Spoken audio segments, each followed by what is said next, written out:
Thank you for joining us. Before we get started today, I'm just going to acknowledge that the land we identify as RTO9 is the traditional territory of the Haudenosaunee, Anishinaabe, and Huron-Wendat peoples. RTO9 and the Indigenous Tourism Ontario honor and respect the land, the people, and the treaties. We are extremely thankful for the original tour guides of these lands and all that they have shared. All those that reside, work, and play on these lands are treaty people, and we must honor the treaties in a mutually beneficial and equitable manner. With 1 in 5 Indigenous people in Canada living in Ontario, we believe working together in a mutually beneficial manner will help all Ontarians prosper through the joint development of the tourism industry. Ontario is home to one of the largest Indigenous tourism industries in Canada. RTO9 and ITO are pleased to be working side by side together under an MOU to help advance the Indigenous tourism industry in Ontario. As an ally to Indigenous people and a partner of Indigenous Tourism Ontario, RTO9 will commit to improving the socioeconomic conditions of Indigenous people through tourism by creating space for Indigenous people to tell their stories on their terms. Now, just a couple of housekeeping notes before we get started. First, the workshop is being recorded, and it will be available for viewing after today's session on the RTO9 website, which is just rto9.ca. And we will be sending an email out to everyone with a link to the recording and a link to a quick survey at the end. There will be a question period. Adrienne will also stop periodically to see if there's any questions. Feel free to pop them in the Q&A box that's at the bottom of your screen, or pop them into the chat. The Q&A box can be done anonymously if that's a preference of yours. And the survey that will be going out will just be a quick 2-minute survey. So if you're able to spare some time after the workshop, just to review it, give us some feedback, tell us what else you're interested in, it would be much appreciated. Now, without further ado, I'm going to pass it off to our lovely facilitator this morning, Adrienne Carter. Great, thanks, Meg. I'll start by sharing my screen. Give me a moment. Okay, yes, welcome to Grant Writing Basics 101. So this one is for-profit corporations. And as I was doing this webinar, I really came up with the title, Just Do What You're Told. Grants are, they explain themselves fairly well, and as long as you answer all the questions and you do it in all the correct timelines, then you should have a better chance of succeeding than not. So that's really just one of the very basic rules, is just follow the instructions. So before we get into anything into the details, I thought I would just go over some of the terms that you will come across when you're dealing with grants. So there is a difference between what grants are, what loans are, donations, non-repayable contributions, as opposed to repayable contributions. These are all different things. So grants are essentially money that's given with no requirement for repayments. You'll find that the federal government often defines a grant as money given with no follow-up reporting. But that's not normal. I've never encountered a grant that doesn't require final reporting. And in fact, most grants will hold back 10% or some portion of the grant until that final report is submitted and they're satisfied with your answers. So loans, of course, are money given that requires a repayment. These are often banks and things like that, but you can get a loan from the government as well. For small businesses and to grow your business. Loans don't usually apply for not-for-profits, but they do. They will talk about loans in the granting world in the government for-profits. So the federal government also talks about non-repayable contributions. Skip donations. Donations obviously are donations. There's no reporting, there's no repayment required. It's just money given to your organization because somebody wants to support you. So a non-repayable contribution, because the federal government doesn't like the term grant, this is what they say in place of the word grant.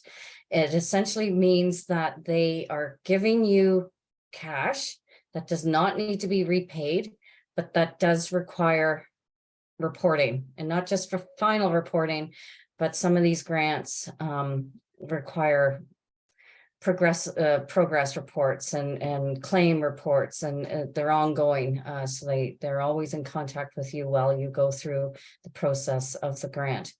Then they also have, for generally for-profit corporations, they have repayable contributions. So this usually means that they will contribute funds to your organization, and a portion of that will have to be repaid. It's usually not the whole amount, and it's usually a very low to no interest rate at all. For Ontario grants, you'll come across the term transfer payment agreements, or TPAs we call them. And every single person who enters into a granting agreement, a fund agreement with the province of Ontario, will enter into a transfer payment agreement. So then you have partnerships. There are grants we'll talk about. Do you have any partners in this application or this project? And that usually means that people have come together to work on a project. It can be ad hoc. It's not a formal contract or agreement, but they do have buy-in, whether it's in kind or actual cash. This is different from a co-applicant. When you have a co-applicant on a grant, it means that there's another organization who is jointly submitting that grant application. And you'll have a lead organization and you'll have this co-applicant. I tend to avoid these because it means that you need twice the information, because both organizations will now need to give their incorporation documents, their insurance, their business plans, their organizational charts, everything, all the information that most grants want in terms of the introduction to the grant, about the organization, your purpose, your goal here. So you'd have to double all of that with the co-applicant. So try and avoid those. It gets a little messy, and that usually requires a formal agreement with the two co-applicants, with the two organizations. You'll also hear a term when you're going through the guidelines in many grants that say stacking of funds is allowed or not allowed.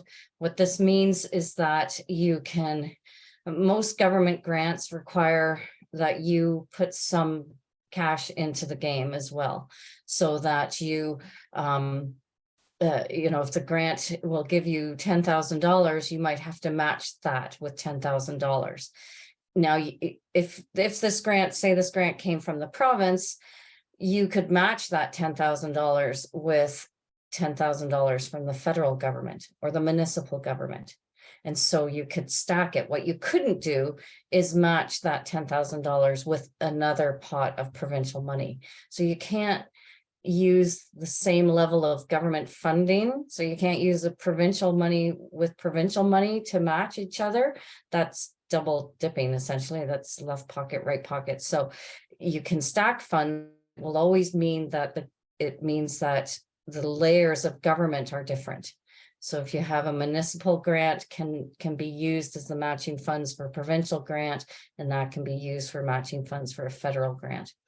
But most cases now that is allowed.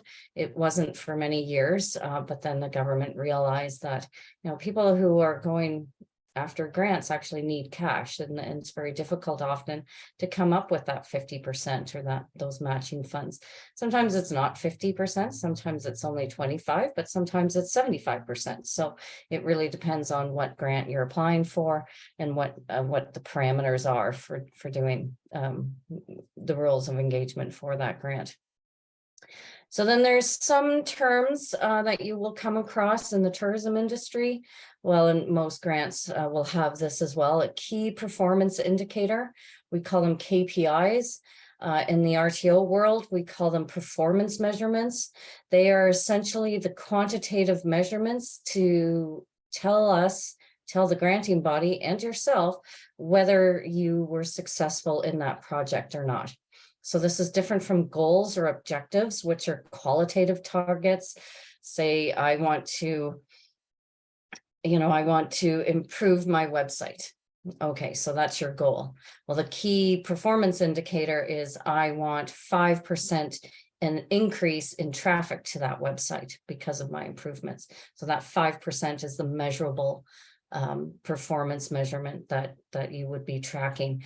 Now, I will always say, if any of your KPIs have the word increase in it, you better have that baseline amount.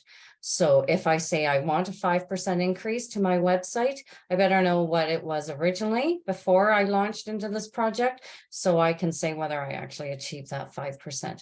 So many times in these partnership funds that the RTOs run, I would get people saying, I want a 5% increase. We come to the reporting and I'm like, great, did you get that? And they said, well, I don't know. I never actually measured it in the first place. So if you ever use the word increase, please make sure you have that baseline amount. Some grants nowadays will actually allow you, the grant is to establish those baseline numbers, and that's fine too. And you can work with your advisor on what the KPIs would be in that instance. But there are ways around it, but those are the difference between a performance measurement and a goal. It's number based as opposed to high goals, right?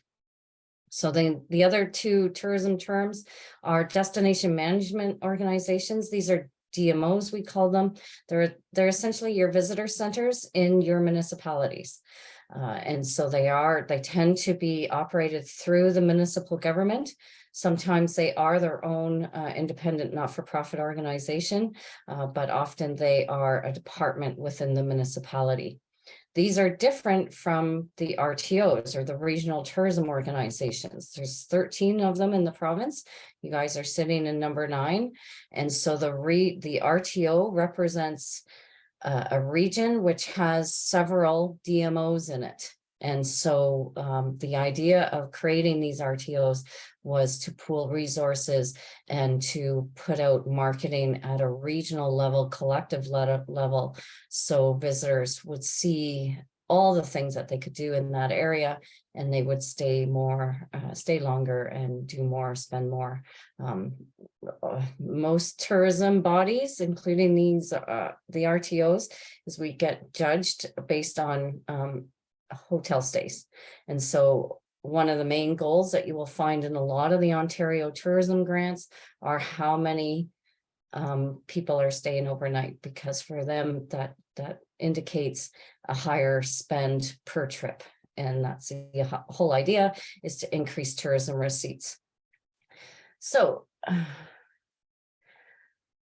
the first question is your organization organized? Are you incorporated? Do you have a CRA business number?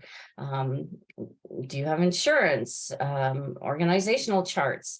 For-profits don't tend to go down this path, but you will probably be asked in your granting applications, what is your mandate, your values, the mission, all that kind of stuff for your organization? What was the purpose of you setting up a business? So they would expect to see business plans, financial statements, and annual reports. All these things show the granting body that you are organized, you're serious about your business, and you will probably last well beyond the life of the grant. So it says audited financial statements. I don't think I've ever come across a for-profit business that has had to audit their financial statements. Not-for-profits do it all the time because it's just part and parcel of getting grants. They want to see those audited financials. So at the bare minimum for-profit, you will be at least expected to produce professionally looking financial statements. And so this means that when you're asked for a statement of financial position, that is your balance sheet. We need to see your assets and liabilities, your balance sheet. And then you'll also be asked for a statement of operations. This is your income statement or your profit and loss statement. It shows your revenue and expenditures for that year. Yeah, those are the bare minimum. We need your balance sheet and your income statement. If you don't have audited financials, fine as a for-profit, but you will be expected to produce at least those two financial documents for the last year, for your last complete year, and then for the most recent month or 6 months or quarter, however often you do financials. They'll want to see that. So before I go further, should I explain mandates, values, missions?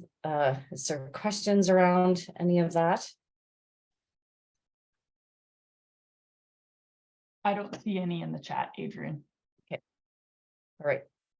I mean, they're pretty boilerplate. What I do recommend is to go to BDC, which is a business development corporation. They are actually funded or organized through the government of Canada, and they will have templates for business plans and annual reports, and they will walk you through the whole process of setting all this stuff up. But it is crucial that you will most likely be required to be incorporated. If not, at least have a CRA business number, which will of course give you your HST, or if you have payroll or that kind of stuff, will need a business number. But they will require that you also have business insurance and that you name the grantor on your insurance. And these days we're looking for about a 2 million general liability insurance. So, okay, so now you're organized. What are your granting needs? So plan out for the next 2 or 3 years. Grants can often have a long horizon where you apply for a grant and you won't hear for 6 months whether you got it or not. Or some grants that the intake is in 1 year, but it's actually not going to be distributing any funds for another year or even 18 months. So plan in advance, know what your goals and needs are going to be for the next 2 or 3 years, and then start to do a grant search. You know, in the world of Google now, it's fairly easy. I'm just going to switch screens and show you essentially some of the high level places that you can go and see where you can find things. So just bear with me for a second. So we are going to start. I'm going to start with the Canadian government, simply searching, you know, government grants for small businesses, and you will come to the business industry section of the Canadian website. What is neat about this one is you can fill in all these filters. You can say, well, I'm from Ontario and I'm looking for, maybe I want to do partnering and collaboration and funding.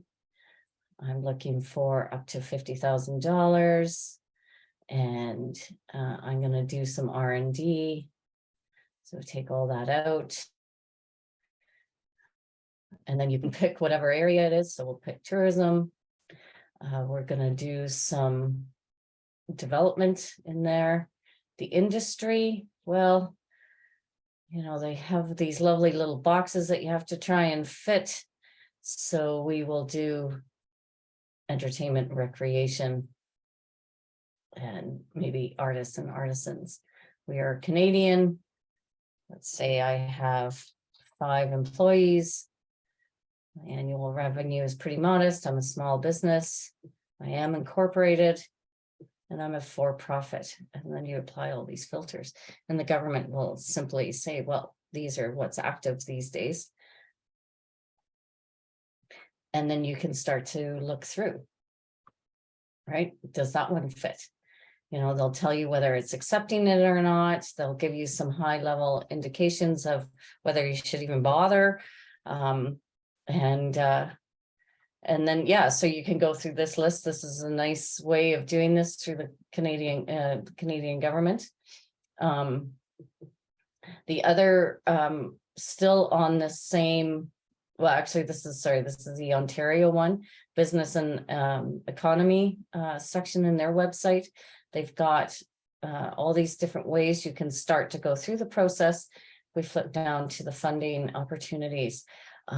You'll see a lot of things for profits are going to be about digitizing your online presence, making sure you have a nice website, or certainly as we came out of COVID or through COVID, we were doing a lot of online buying now. So they started this organization called Digital Main Street.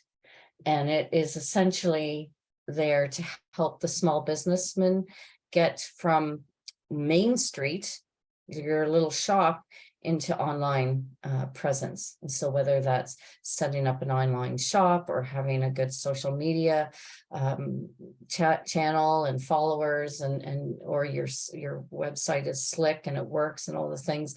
So Digital Main Street is an ongoing program that is funded by the Ontario government, and it is really geared to small businesses. Because most not-for-profits have other avenues to develop presence. This one's specifically catered to for-profits. So back within that section of business and economy in the Ontario website is a nice little portal all about setting up and guidance for your small business on how you might go about getting yourself structured in a way that the governments are going to welcome when you do apply for grants and funding through their programs. So it's advisable that you go through this. The biggest thing with grants is, are you playing by their rules?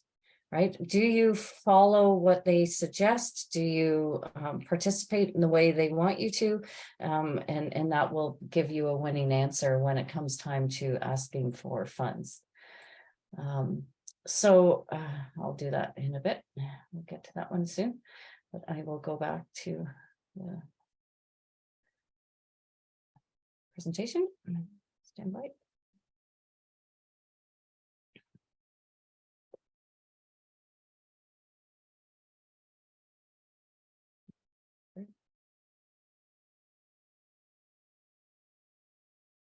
Okay, so I've just gone through some of those grants for profits. As I said, there's hundreds of them, so it's very difficult to give you a nice clean list of where you should look. Other than Digital Main Street, there's another organization called Starter Company Plus, and then the various, just looking up websites. I do recommend FedDev Ontario and Rural Economic Development. These are government entities that are designed to improve economic development, and so they will and are designed to support for-profit corporations. But really, once you find a grant that you think would work for your purpose, reach out to the agency staff before you go down the road of applying. Make sure that you are a good fit, that they are still taking applications, any questions, nuances. Often talking to an actual agent, a person, will give you some insights onto what exactly are they looking for in a grant application. And then there are organizations, of course, that will help keep an eye out for you for grants, because grants constantly change. They're up for a month and then they go away. So an organization like Ontario Grant Watch is available, but there's a fee, of course, for that. And if you're looking for a grant, you probably don't have too many funds to spend on that. So it is a big investment of your time in sitting and doing research, just searching the internet for the grants that might fit your need. And so the very first thing you want to do, once you find a grant that you think, okay, this is going to work for me, review the guidelines and eligibility. There are some basic organizational requirements that are going to be set out on the onset. And those are simple yes or no answers. And if you hit a no, then you know you need to not bother and you don't need to go down reading all the guidelines. So, you know, many grants will just say we're only for not-for-profit. So now you can move along. So there are things like that, or the organization must be incorporated for at least 2 years. It must have $75,000 operating budget. It must, right? So there are some basic yes or no questions that you can answer to see whether you should proceed along with that grant. And if you're good to go, then you look at the guidelines. And the guidelines will start to talk about the program requirements that are needed for this grant. What is the grant's purpose? Most of these government bodies or other entities, they put out grants because they're there to meet their own mandate as an organization. And so the grant is going to have a purpose. It's going to want to meet a need, and you as an applicant are going to help them fulfill that need. So it's really about, does your project fit their mandate, what they're trying to achieve as well? And you're going to be the person on the ground doing that.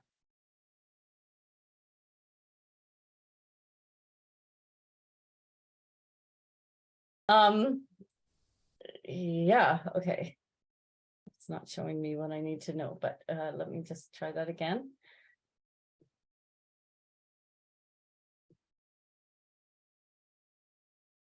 Okay, sorry about that. It's lovely technology. Okay.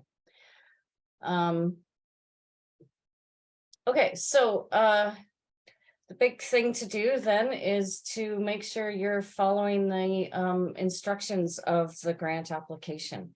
And the very first thing is deadlines actually matter. It does, when they say it's due at 5 o'clock on whatever day, they actually mean that. They don't mean 5:01, they mean 5 o'clock. And often grant applications are done on a portal that is on the internet, and that you have to submit it through that portal, and the portal will simply close when the deadline's up.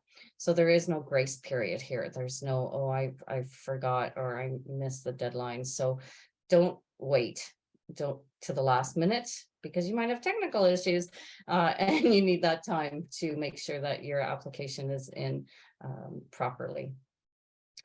Make sure that you've answered all the questions that need to be answered. A lot of grants will actually have a validation button on them.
So unfortunately, it looks like Adrienne's having some technical difficulties this morning.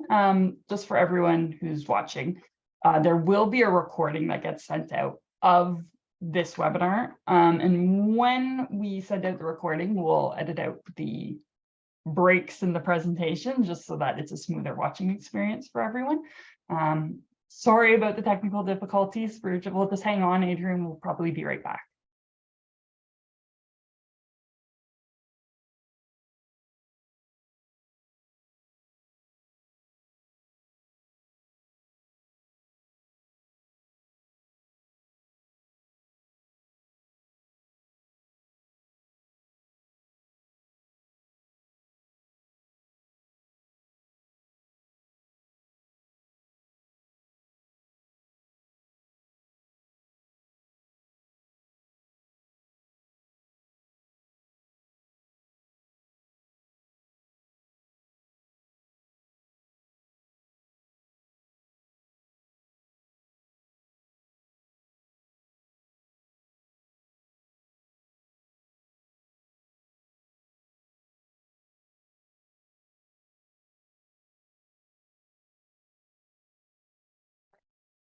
there she is. She's back Okay, and with sorry. video.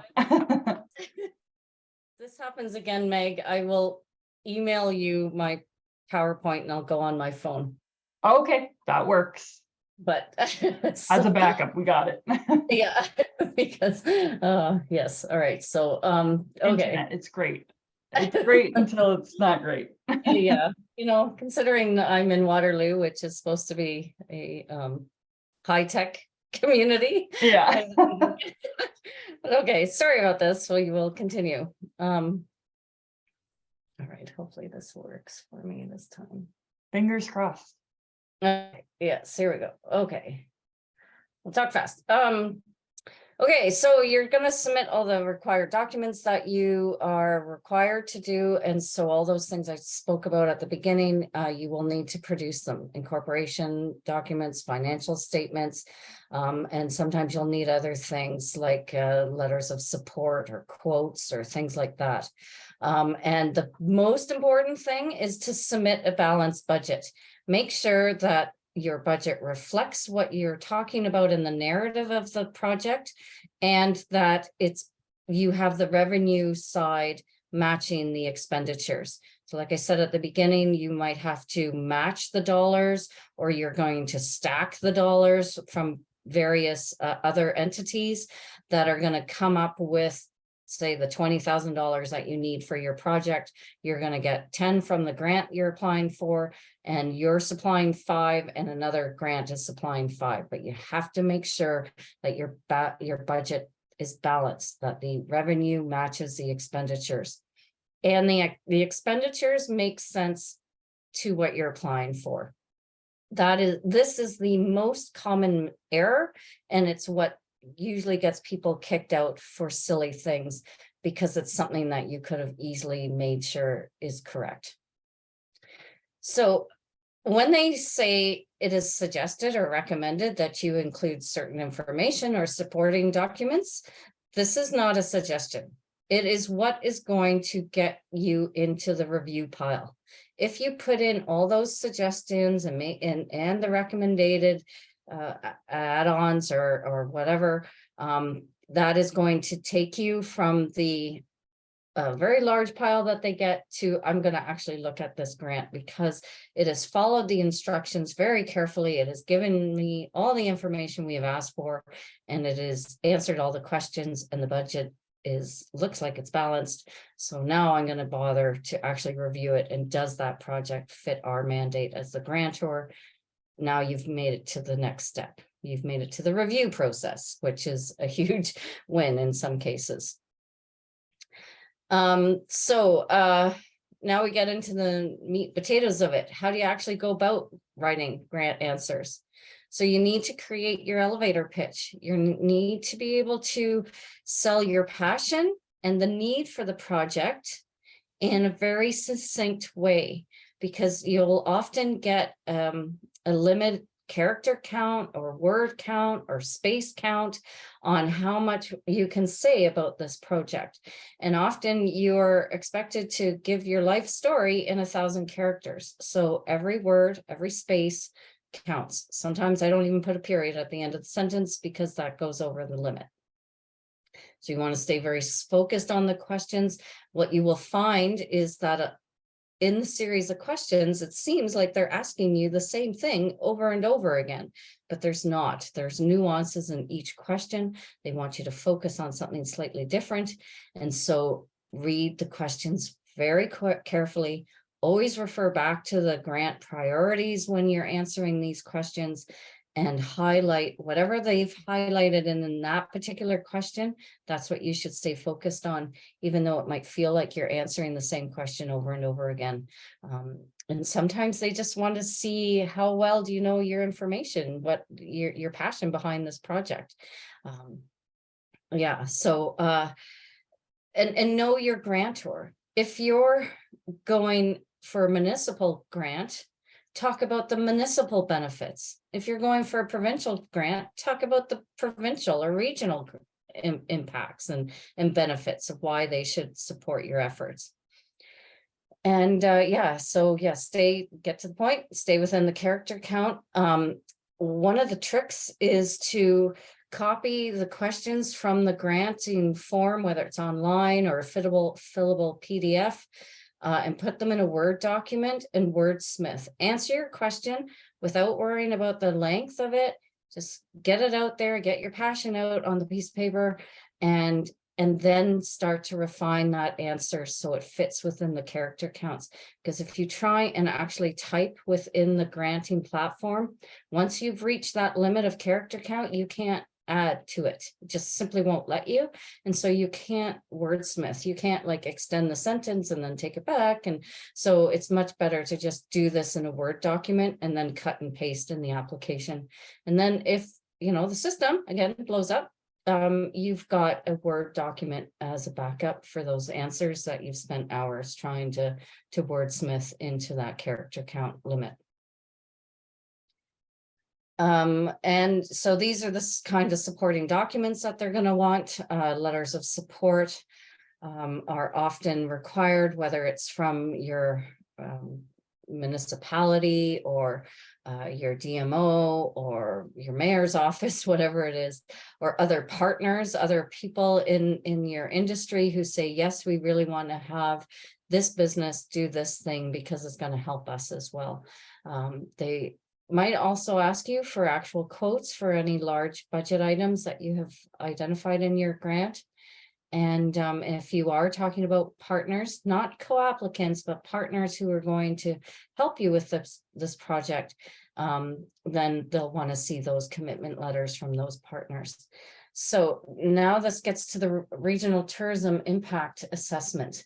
And so a lot of questions will be about what is the economic impact? Because as I said, we're all judged on heads and beds. So we need to see, how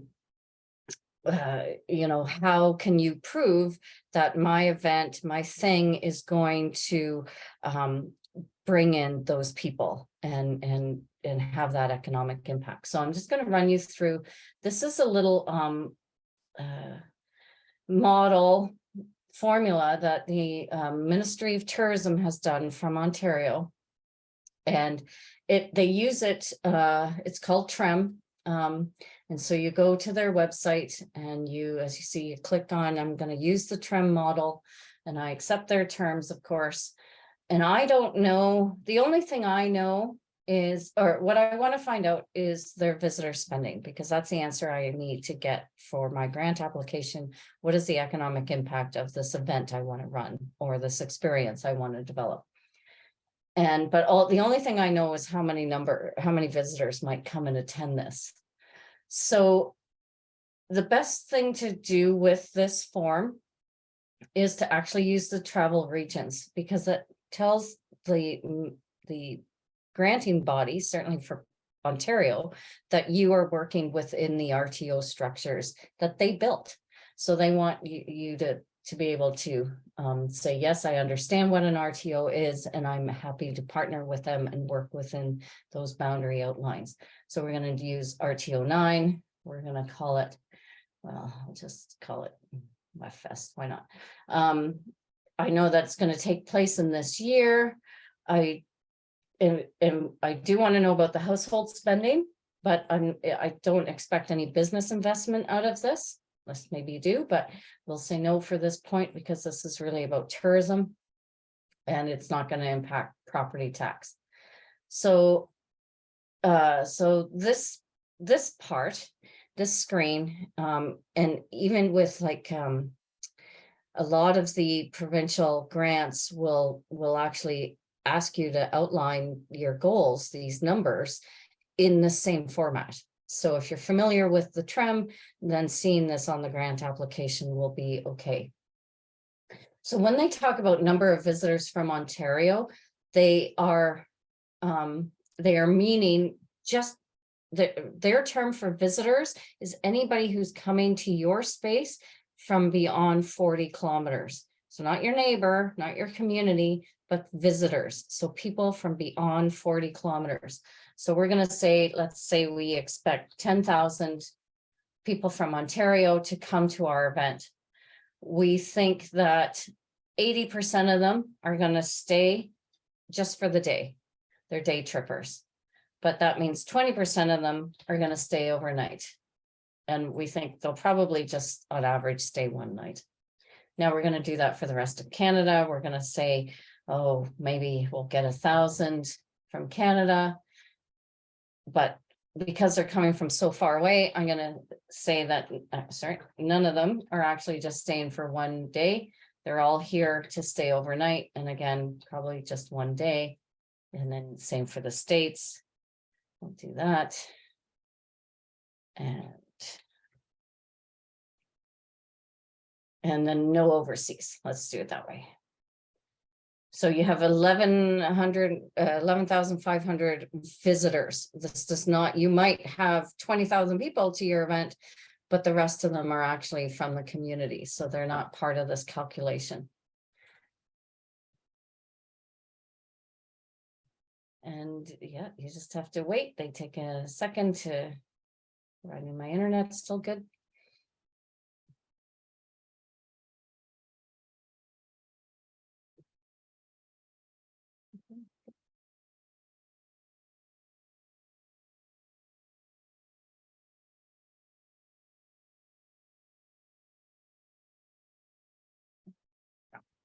Okay.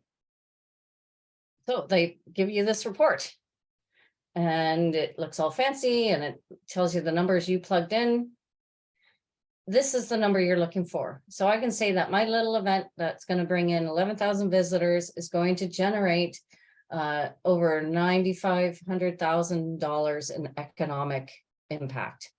That's the number. When they ask you about economic impact, that's the number you can give them and you can quote, I got it from my TREM input and these are the numbers I used.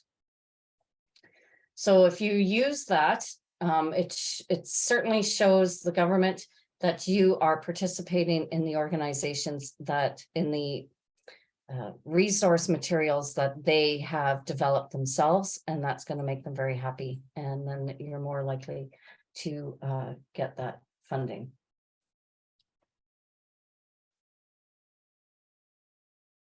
Okay. So again, my last piece of advice, it's not my last piece of advice, but don't leave this to the last minute. As I said, you might come up into technical difficulties. The other thing is a lot of granting bodies require you to register with them before you make your grant application. And so for registering to Grants Ontario, or the feds don't necessarily need it, but certainly Grants Ontario require you to register as an organization with them first, and then you can make applications for their grants. So that registration process can take a couple of days. It can take a week. So you certainly do not want to leave this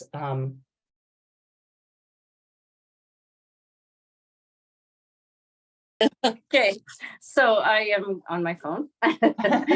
And as soon as I have internet again, I will email you the PowerPoint. We're getting wonderful. Well, in the meantime, I was going to say, I do have a question here, okay. And maybe you can answer it before your Wi-Fi comes back. So the question was, how about when an opportunity arises and action needs to be taken really quickly? Is there support for those kind of scenarios? Say that again. So if an opportunity arises and action needs to be taken quickly, like perhaps there's an event or something that's taking place short notice and they haven't had time to prepare in terms of planning out their granting opportunities, is there support in a short term or a last minute kind of scenario?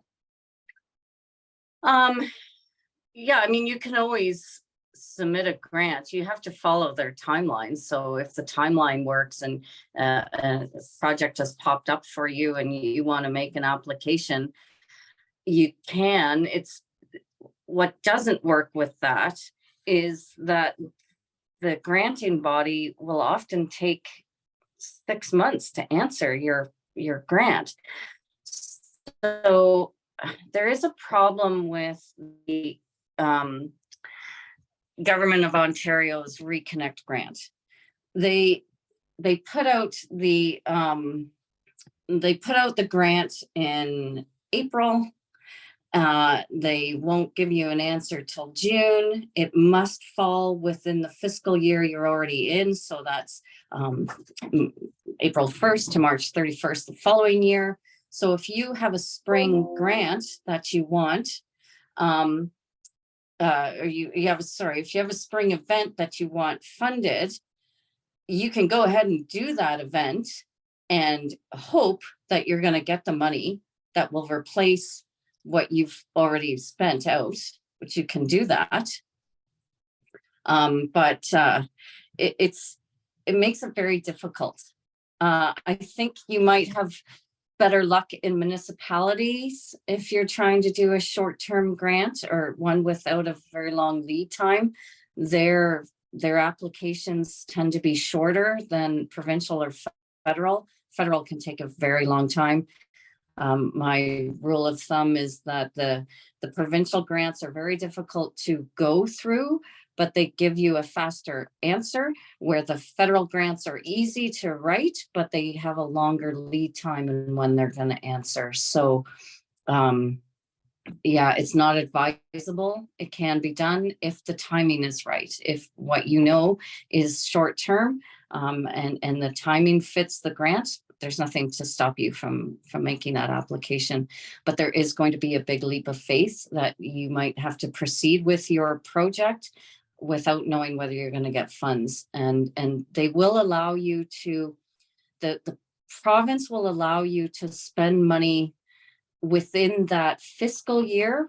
And it doesn't matter when you apply, like providing you're meeting their deadlines, where the federal government says, you can, as soon as you make an application, that date that you submitted the application is your start date for your project, that you can't then claim money that you've spent before you made that application. So there's nuances there. I just don't recommend leaving it to the last minute like that. So on that note, Meg, you can switch this. Thank you. I'm not gonna plug in my phone. Oh, that's lovely. Okay. Okay. So yes, what I was saying is, to be a good grant recipient, you really just want to get some grants under your belt. Make sure that you have you've got some successful grants, that you are proving to the grant bodies that you do what you say you're going to do, and that you will fill out all the reports that are needed, and be a good grant recipient. And so I always recommend making your performance measurements. I always use the Scotty method out of Star Trek. So you want to under promise and over deliver. So if you think that you're going to get 5% on your website, maybe say you're going to get 2. When you get 6, you look like a hero, rather than saying I'm going to get 10% increase on my website. You come in at 6. Now you got to explain yourself. So it's always better to under promise and over deliver on your KPIs. And at the same time, you want to get some good grants under your belt. And the easy ones to go for are the summer experience job grants. There's 2 of them for Ontario. There's the Ontario one, which is the summer experience program. And then the federal one is the Canadian Summer Jobs Program. These are 2 really easy grants to get. And they show those granting bodies that you can handle a grant. Okay, so with all those interruptions, are there any questions before we move on to talking about the RTO9's partnership grant?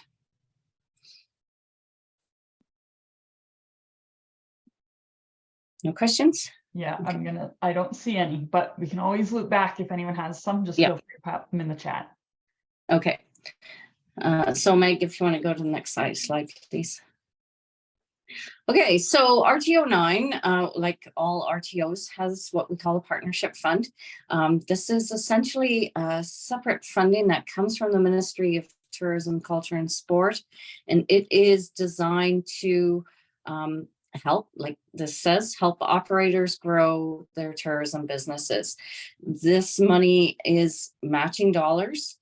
And so whatever you ask in your grant application to RTO9, you need to come up with the matching dollars for that. And again, it cannot come from other provincial funds. So not like Trillium gives money to for-profits, but you can't, if you've got another grant from maybe it's the employment. So, okay, so take that example. If you got money from SEP, from the summer employment program, say you got one student, it's just over $3,000. And now you want to take that $3,000 and use it as leverage with the RTO9 grant to now do some of the program costs. That wouldn't be allowed because you're matching province to province dollars. But if you had maybe the Canadian Summer Jobs Program and they gave you money for a student, now you've got that money to put towards this project. Those are federal dollars. So that's the difference. You really do have, you will need, with the RTO9, you need to be incorporated or at least have a CRA business number.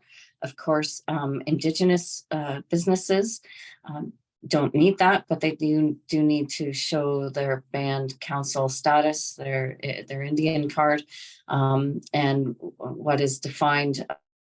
Indigenous Tourism Ontario defines an Indigenous business as one that is owned or operated by an Indigenous person by at least 51% of the shareholders of the shares in that business. So this grant for RTO9 does not apply for the DMOs, a BIA, which is Business Improvement Area, the Chamber of Commerce, or municipalities. It is really for you guys. It's for the small business, the tourism businesses, and the operators in your region to help them grow their tourism experiences and products. There is one general application that is to be filled out. There's boxes that you're going to fill out, but and that will keep your words to a limit, but there's not a character count in this application. But Meg does ask that you keep it under 8 pages. Remember, somebody has to read all this information. So one of the things when you're writing your answers, your grant answers, is do you remember that the person you're selling your project and your business to somebody who might know nothing about you?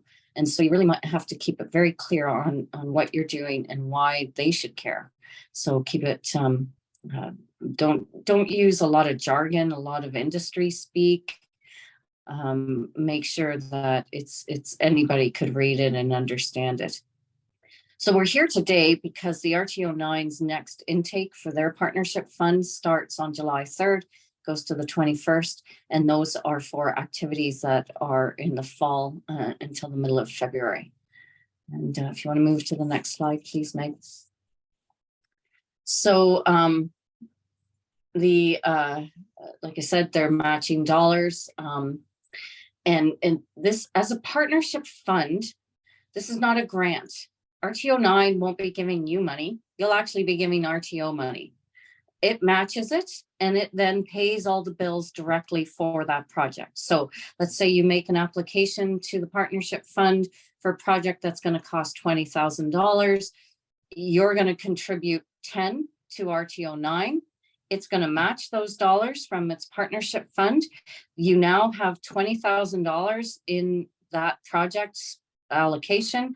And then you, as the essentially owner of the project, will go and make all the expenditures, run the project, but the bills have to go directly to the RTO9. So if you're getting something printed, the bill can't come to you as an operator. It actually has to go be addressed to the RTO9. It will pay it directly to that vendor. And you have up to $20,000 to do that. So it is a collaboration, it is a partnership, and you'll be working with Meg, I would think, in making sure that your budget's on track and that you're not overspending or you're not underspending. Once these allocations happen in the RTOs, we don't want to have to reallocate the money. We want you to spend the money you said you were going to spend. All grants are like that. No grant wants to have you give them their money back. They don't want that because now they got to go find another place to put that money. So it's very important that you actually spend the dollars that you intended to. Now, some things change, and all granting bodies understand that because there's this often 6-month time period between when you filled out the application and when you hear, things change.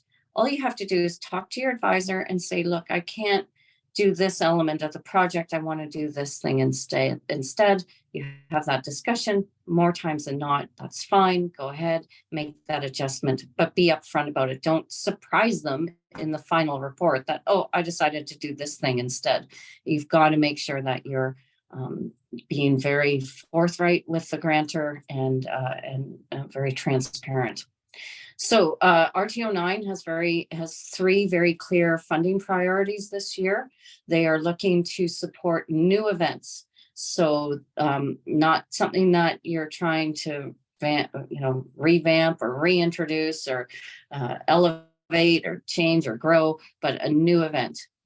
And it can cover costs from the performances, the rental equipment, staff, whatever it is, but it won't cover, you can correct me if I'm wrong, Meg, but I don't believe you would cover insurance, but insurance is required.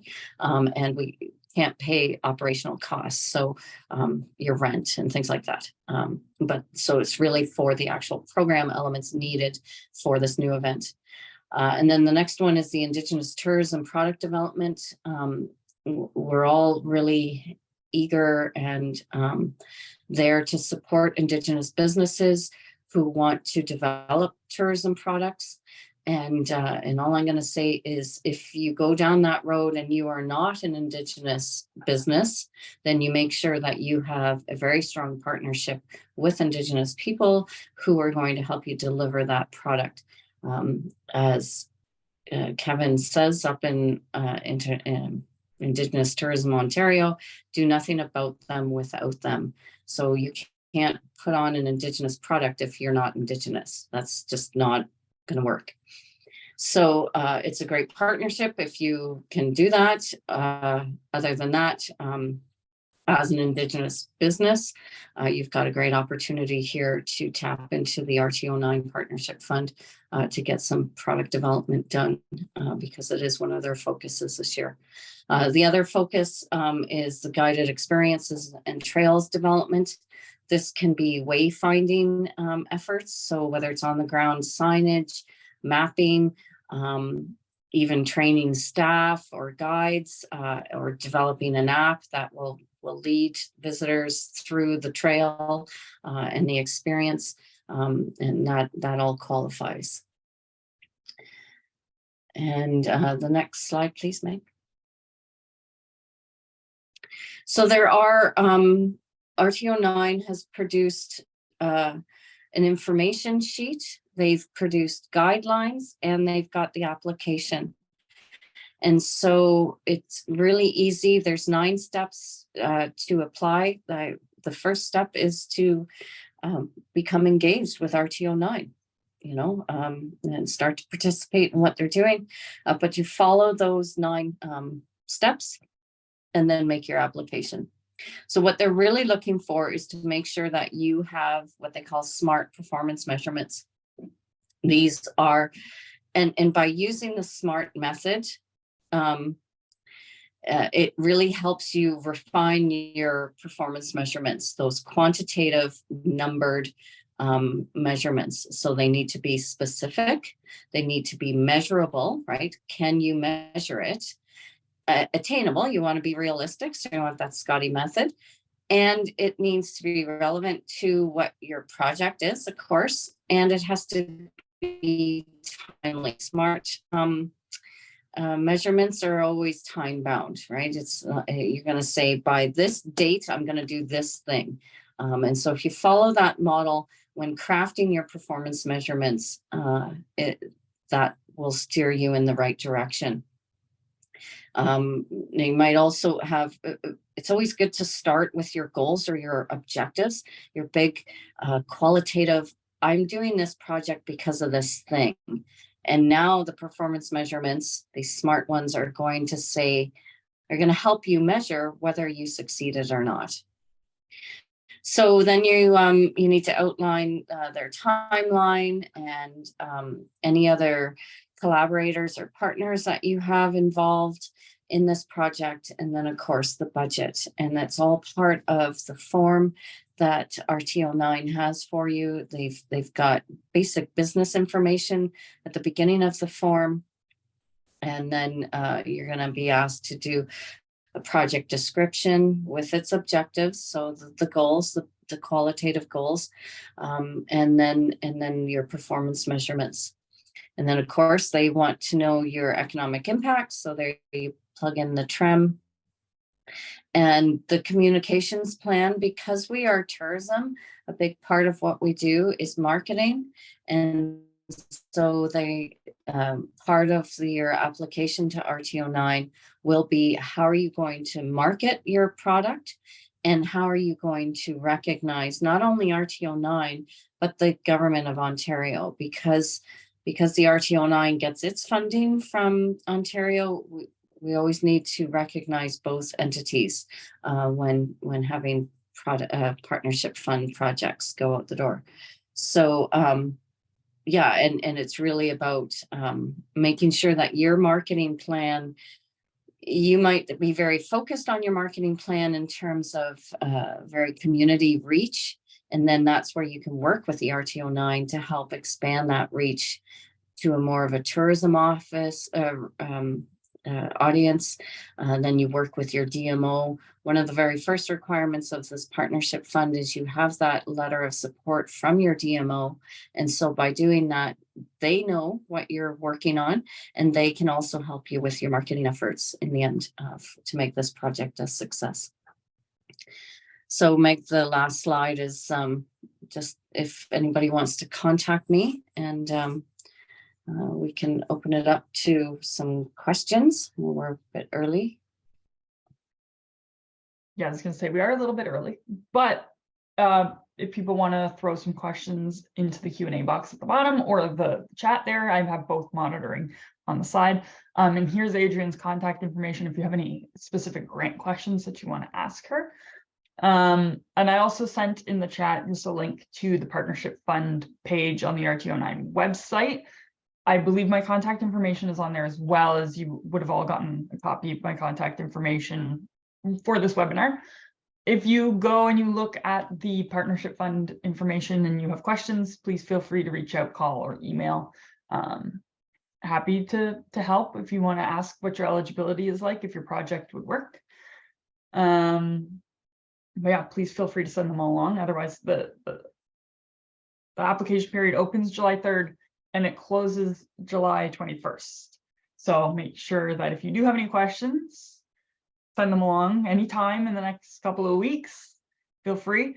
But just make sure that your application is in on July 21st at the latest, just to be considered for the application committee to go through and review. And I don't see any additional questions coming in, Adrienne. I must have talked fast this time. That's okay. And considering there's some technical difficulties in there as well. Yeah. Okay, so I do see one question came in here. One is for funding to get a hot tub to encourage visitors to come in the off season. In terms of the partnership fund, you wouldn't be able to be eligible for that because that would be considered a capital cost. But Adrienne, do you know of any grants for for-profit businesses who might cover capital costs? Are there any? Yeah, so when I showed the Ontario granting, it has capital asks for growing your business. And so if you can make a case that a hot tub is going to increase visitors, increase spending, and increase economic development, you could certainly apply to one of the small business grants from the province, designed for capital expenditures and improvements. The other granting agency I mentioned was Rural Economic Development, RED, because I would think that a lot of your operators are in rural spaces, so maybe not Kingston, but and I think they consider rural anything under 100,000 in population. And so RED grant will do a lot of, they do a lot of capital grants as well. If you can put a spin on the hot tub, like maybe you're going to add an experience that relates, that requires the hot tub. If it's a good tourism experience that you're building around that, then there's also capital eligibility under Canadian grants. There's the Canadian Building Communities through Arts and Culture. So we call that the PROG. We always like acronyms, but the Canadian Heritage has a grant for building communities through arts and heritage. And so if you can, it's really about building the experience, because if you just say, I want a hot tub, they're going to go, that's nice, go buy a hot tub. But if you say, but this hot tub is part of an experience that involves a dinner and fire and I don't know what, music, now you're building the case of how that would help with economic development. So I have another question here that says that they're supplying accommodation in a city. And is there any twists that they could do on a grant for an accommodator? Are accommodations eligible for grants? I would think that as a chain, like if you're the Marriott, no. But if you're a small B&B or you're a small boutique hotel, then you fall under that small business umbrella. And yeah, because we all get judged on heads and beds, I would think that, yeah, as a small independent, you would have luck in trying to build your business, because you're going to bring in more visitors who are going to stay in your hotel. That's a very easy message that you can put out there, but they won't. I can tell you now, I don't think any grant would fund a Marriott or, you know, a Holiday Inn Express, that kind of thing. Yeah. So I do have a question here that's about building a relationship with the RTO9 in terms of keeping exposure going on offerings. If you have something going on, one of the easiest things to do, I'll send a link in the chat, is how to connect with us on social media. Now we're just in the process of transitioning. We lost our social media coordinator. We have a new person stepping into the role in the next couple of weeks. But I'll send the information on how best to get in touch with us on social media. Tag us in posts, tag us in things that are going on. That's the easiest way for her to be able to see what's happening, what's coming up. And then share them through the Southeastern Ontario, that's our consumer branding, to get it in front of people. You can also always send me an email or send one of my other team members an email about things that are going on. We're always interested in knowing what's happening in the region. But number one thing that I will say is getting in touch with your DMOs. If you don't know who your DMO is, please feel free to send me an email. I can get you connected with them. What normally happens is on a monthly basis, they will send us information to be included in newsletters and blogs and articles, but they have to know what's going on in the region. So getting in touch with your DMO is number one, and then they'll also help amplify things. So if you don't know who your DMO is, please feel free to reach out. I'll send you the information, and then anything that you have going on, please feel free to send along to them, send along to us, and we'll see how we can fit you into our content schedule. I also have a question here in the chat, Adrienne, that's about providing links to grants that might support capital costs. I mean, that might be harder to Sure, obviously I did research, so I'll send those to you, Meg, and then you can share them off. Perfect.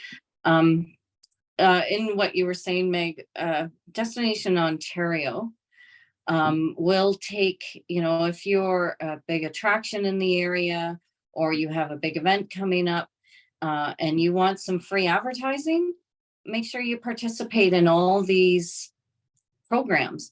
So RTO9 will list your event, your DMO will list your event, so will Destination Ontario. And I don't know about your organization, Meg, but other RTOs will actually build their marketing campaign based on what they find on their own website. And that website is populated by the operators. So if the operators aren't on the website, then they're not going to tap into any of that free elevated marketing that is potentially there for them. So as Meg said, the big main thing is to participate in all these organizations. Make sure you're on the DMO site, the RTO site, and then you can build yourself up to Destination Ontario. And yeah, you just get free plugs because sometimes we all work together as various tourism bodies to bring in travel influencers or develop fam tours, familiarization tours for bus tour operators. And if we don't know you exist and Destination Ontario is trying to build this lovely package, they're going to look on their own site first because they know those people participate and know the programs. So that's one of the key easy things to do before you even go down this granting road. Now, I do have a question that's in the Q&A box. It's about pairing with different festivals or theaters for shows or for housing performers. I'm assuming this is if you're an accommodation. Is there an easy way to get connected with people to offer that?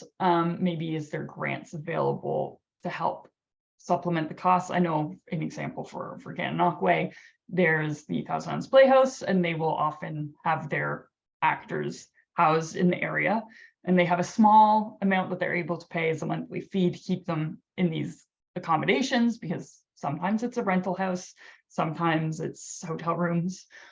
Is there grants specific for theater or arts and culture that might help supplement some of those costs?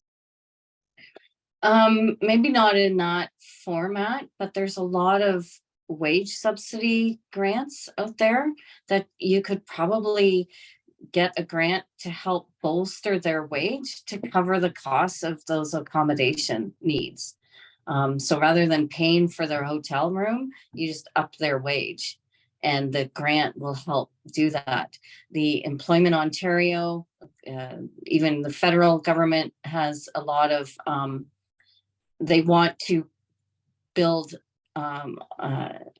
entrepreneurs, they want to build apprentices, they really want to help build the workforce. What I didn't mention is all RTOs follow 4 pillars, and one of them is workforce development. We are all have to build our workforce. It's an ongoing problem. We all know it. Certainly small businesses know it, that we can never keep staff in. And so there's a lot of programs there to help with wages. Certainly if you're talking about performers in the arts and culture sector, there's specific grants to help pay those performers. And so I'll find a link and include that in that email, Meg, because if you're doing arts and culture, there's a lot of grants. There's media grants, there's film grants, there's, fine art, like there's so many of them, heritage, whatever you're doing. They really want to support that sector. Perfect. And then I have one last one that's here. It's a little bit more RTO9 related. Is Prince Edward County still considered rural? I believe it is. I think that anything outside of big city centers, I don't think Kingston is considered rural anymore, but anything outside of Kingston, I know Gananoque still is. Anything past the Kingston city limits tends to be still considered rural.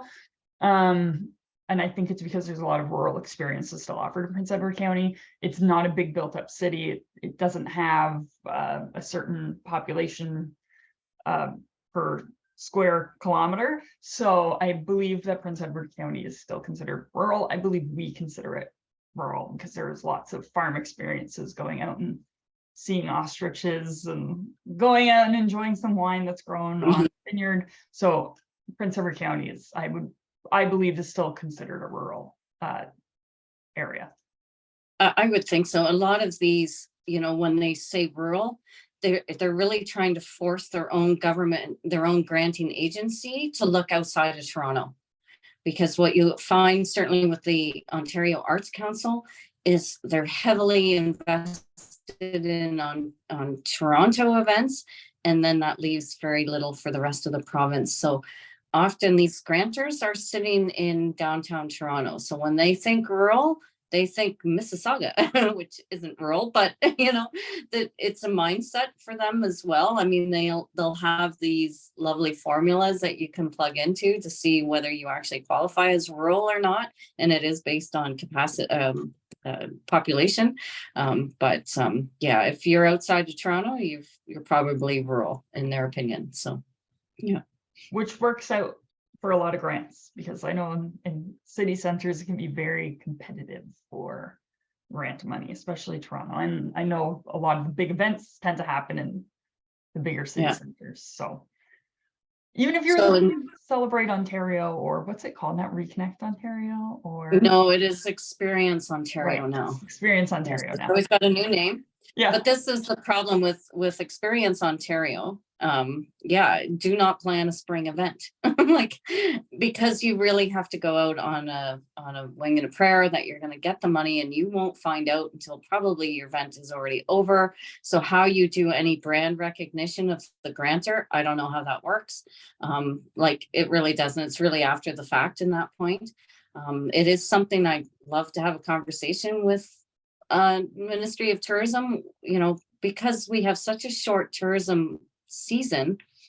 Cutting off April, May, June is a big chunk of our tourism season, and it makes it very difficult to fund, especially because it's always about, like, the RTO9 grant is for new events. Well, Experience Ontario is always for something elevated, a new element to your grant. They're not going to pay for your operations, your porta potties, your fences. They want to know what's new. And it's very difficult for small businesses or not-for-profit organizations to always grow, especially coming out of COVID. It's just, can we sustain ourselves? And that messaging, they thought they were doing it for a while, for a few years, but now it seems to be back to, okay, we need to grow, constantly grow, and sometimes that just doesn't work. So it can get quite tricky. But yeah, if you have funding on your own for this event, go after the workforce development grants to help pay for your labor, because those are easy grants to get, but they will help your bottom line in the end, and they're a little faster on their turnaround, and they are done. Certainly, if you go to the municipality, I tended to talk a lot about provincial and federal grants. The municipality, as a small business, it's because municipalities tend to focus on not-for-profits, but depending on where what municipality you're sitting in, there's probably support for small business development and helping you, whether it's giving you a subsidy on your property tax. It can be a variety of things to help your bottom line, so you can actually achieve these things. The nice thing about RTOs is they're independent, not-for-profits. They have a TPA, they have a transfer payment agreement with the Ministry of Tourism. They are not a municipal body, so it gives them a little more flexibility, and not only in who they're going to partner with, because you're going to have that one-on-one connection with Meg, but you're also going to be a little more flexible in the timing, so that question is, I want to do a pop-up thing. Well, the RTO is going to be a little more nimble in getting that done. We can be a little more flexible on when we give you answers, the timelines for the projects. And so it does give us that flexibility where a lot of these government grants, they're very regimented, they're very set, and every year it's the same. What you should be aware of is both, the RTOs, the province and the feds, they all work on a fiscal year of April 1st to March 31st, where municipalities, DMOs, maybe your own business works on a calendar year. So those things have to be taken into account, because municipal grants that come out, they'll come out in November, because they're going to give you an answer in February, and you have until December to use it. So if your fiscal year is off that's fine, because as long as you can still use it by the end of December, it might still be in the middle of your fiscal year, but you're now at the end of the municipal year. So those things are always to be considered when looking at these kind of grants. Yeah, that was one thing I was going to say, is always look at what their timeline is and make sure that you can fit into it. I know that I had a couple of questions about when projects needed to be completed by. If you have any other questions about things like that, just feel free to send them along. The reason that they're February 15th is because we have to have all of our reporting done and wrapped up by March 31st to make sure that we have everything in and all of the money is spent. That's a big one, is spending money. We don't want to have to give money back to the ministry. We like to make sure it's in the hands of our business owners, that they're using it in a way that's going to benefit the whole community. So we don't like giving money back to the ministry. So what we like to do is have a little bit of wiggle room to make sure that we can get all that money allocated to partners and projects to make sure that it's all getting spent, and it's all getting spent in a great way that's going to help support tourism in the region. So we're almost at 11:30. All I right. don't have any other questions coming in, but this was a great session, despite technical difficulties. Yeah, sorry about Made it that. work. Oh yes, I love it. Yeah. Yeah, so I'll amass a list of websites that that your partners can look at. And yeah, but it really is, it takes time to just go and spend a day and start to Google and look at what's available. Absolutely. So thank you so much, Adrienne. This was another very informative session. Thank you, everybody who participated. We'll send out an email at the end. Again, it'll have Adrienne's links in it. We'll also have a copy of this recording, and we're just going to have that survey. Quick little 2-minute survey. If you're able to give us some feedback, much appreciated. We'll take the technical difficulties one in kind, we know. But Yes. Thank you so much, Adrienne, for joining us today and sharing all of your knowledge with us again. Really appreciate it. Very informative. If anyone has any additional questions for myself or Adrienne, please feel free to send them along. Other than that, we're basically at 11:30, so we'll wrap up, and I'll say, have a great day. Thank you so much for participating today. Great. Thank you so much, Meg. Thanks again, Adrienne. All right. Bye-bye. Bye.